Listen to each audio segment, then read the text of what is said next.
bag. That's the first thing I want you to set up. You could set it up in multiple different ways. It's my tour bag set up there. And let's go ahead and talk about what casting is. Casting is when the club head is going away from your body and all the energy of the club head goes away too early, and by impact the handle tends to lean backwards. And a lot of you probably experience this with chunking shots or high ball flight, maybe just inconsistent contact, maybe you thin it as well, but all these are the result of poor shaft lean. That's probably the biggest differentiator, along with speed, that we see between PGA Tour players and the average amateur out there. Is amateurs tend to hit the ball too high and have poor shaft lean, mediocre contact as a result. So learning how to leverage your wrists, get the bottom of the arc forward is so important for good golf. So we're going to spend a bunch of time on this and describe what your body needs to do, and then also what the club needs to do. There's two ways of thinking about it. We call it internal cues and external cues. And we can find a better way to do this than probably what you have been doing. So first of all, I'm going to set up the station like I said, and I'm going to understand how to do this from the top down. So I'm actually going to do some swings from right here. You can see how my club is right here. And then on the downswing, I need to make sure my wrists don't extend and hit this noodle.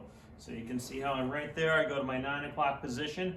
Now I got to drop that handle vertically, and I got to make sure I don't hit this noodle. So see how narrow I am with my arc? And then I swish at the end. So it looks like this. This is going to be very hard for a lot of people at first, but I shift my weight a little bit, I bump to the front foot, and I pull the handle in narrowly, and I don't hit the stick. So watch it in full speed. Hear that late swish? The late swish is what I'm going for, as I pull that handle down and release it late. So this is your first drill.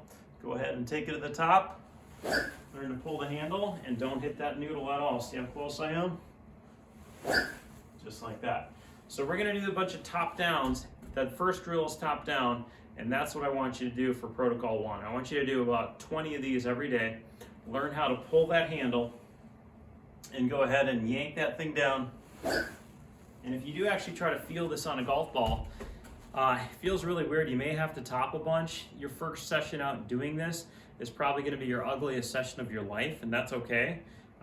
What you're looking for is the face on video and to get your hands up here at impact instead of back here. So if you can show that video improving, that's all we care about. We don't care if you hit any good shots. I should warn you, if you do this right, the club face may open a little bit. And that is something that you're going to have to deal with. You may want to get your left wrist a little more bowed, or you might have to go stronger with your grip to make it easier to navigate this extra shaft lean you have. So those are some things that can happen. Don't let it change your path too much. Don't let your divots get way left. You'll be in trouble there. But if you can understand this energy and how we're going to pull that handle down instead of going out, I think you've got a good chance to learn how to yank that handle down. So after you get that basic drill down, then you can go ahead and do a slow backswing and then learn to yank it down on the downswing as well. So we'll add that next time in protocol number 2. But that's a good start for you. Do your top down swings, learn how to yank it. Always starting with the legs. Should have mentioned that a little bit more, but use your legs to start, get your weight transferring, and you can make that loud swish. Rypstick is great for this. So you can hear that loud swish at the end of your swing.